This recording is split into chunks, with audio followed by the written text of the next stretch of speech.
Hello mga ka-agri, magandang hapon po. Ngayong araw po mga ka-agri ay mag-harvest na naman po tayo. Bali ito po yung pangatlong harvest natin mga ka-agri. Ngayon po ay July 11 mga ka-agri.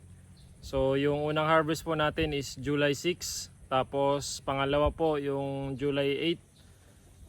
Ngayon po mga ka-agri, pangatlo na. So bali July 11. Ngayon po, samahan nyo kami mga ka-agri. Mag-harvest po tayo ulit ng ating mga pipino. Ayan, yung variety ng pipino natin mga ka-agri ay Mega C F1 ng East West po. Ayan. So tara mga ka-agri, samahan nyo kami at malaman natin kung ilang kilo naman po yung ating pangatlong harvest dito sa ating mga pipino. Tara po mga ka-agri. Mga ka-agri.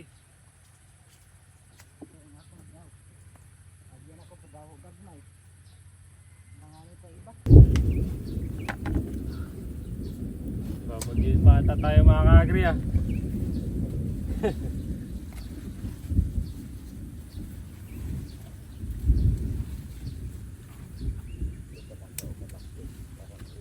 Ito mga ka-agri yung nasa na sumasagad po sa lupa. So pag may nakita kayo mga ka-agri na nakasahid sa lupa, mas mainam po na isabit nyo na kaagad kasi po madadamage po tulad po nito. Minsan po nabubulok. So wala na po yun, reject na po yun. Ito po, pangkain na lang ito namin yung mga ganito.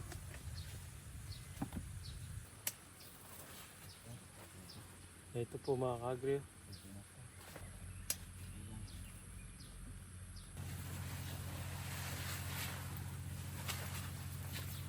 Mga ka-agri, ito na po.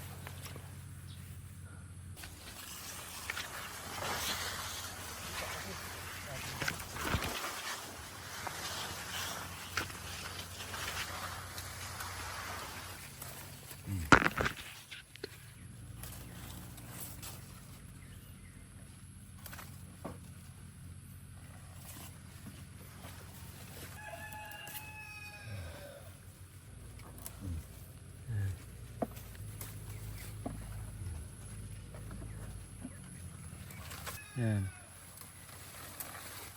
Yan mga ka-agri oh. Ang daming bunga po mga ka-agri. Yan pa nga. Hindi makita. Kasi kapal ng dahon. Maraming kapal ng dahon mga ka-agri. Puno ang pangargahan. Ayan. Puno ang balde ni Pupoy mga ka-agri oh. Ayan. Ayan po mga ka-agri ang aming sitwasyon dito sa tuwing mag-harvest po kami. Ayan, napakasikip po ng ating daanan. Pero ganun pa man mga ka-agri, nakakatuwa po itong ating mga pipino dahil napakarami pong bunga. Sige po mga ka-agri, update na lang po namin kayo mamaya kung ilang kilo po yung na-harvest namin. Mga ka-agri, ito na po lahat yung na-harvest natin. Ito po yung pangatlong harvest natin mga ka-agri. Ayan. Halos parehas din po ng na-harvest natin nung pangalawang harvest natin. So ito po. Ayan. Medyo marami-rami lang mga ka-agri na damage ngayon. Kasi po gawa ng malakas po lagi yung ulan dito sa amin.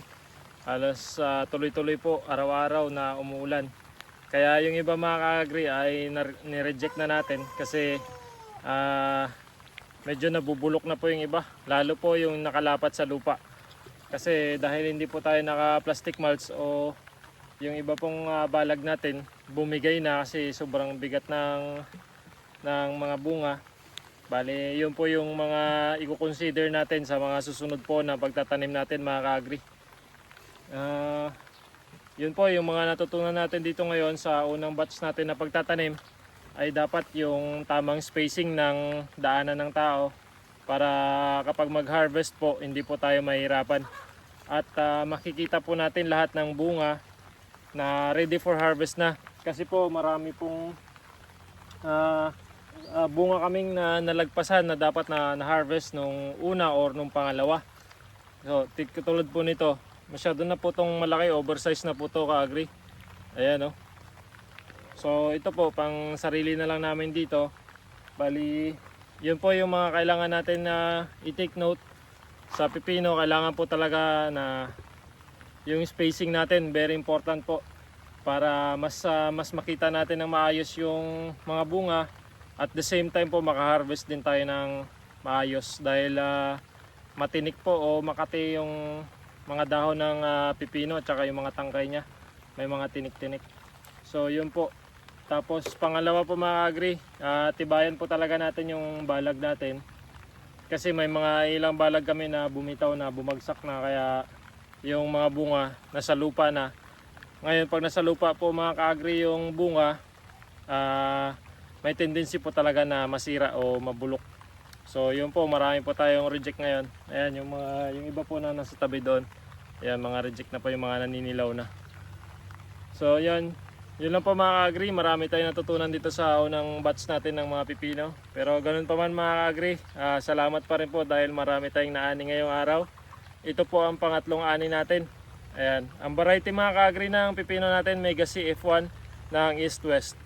Ayan, sige po mga kaagri, maglinis po muna kami ng aming harvest dahil ayan, maulan-ulan po ngayon, maambon-ambon mga kaagri. Maraming po salamat sa inyong panonood mga kaagri, maraming po salamat sa inyong pagsubaybay. Ingat po kayo palagi, happy farming po sa ating lahat. Okay, 1, 2, 3, go. Grabe ba? Basta. Kuha ka sa video mapulang basta. Gandaan na.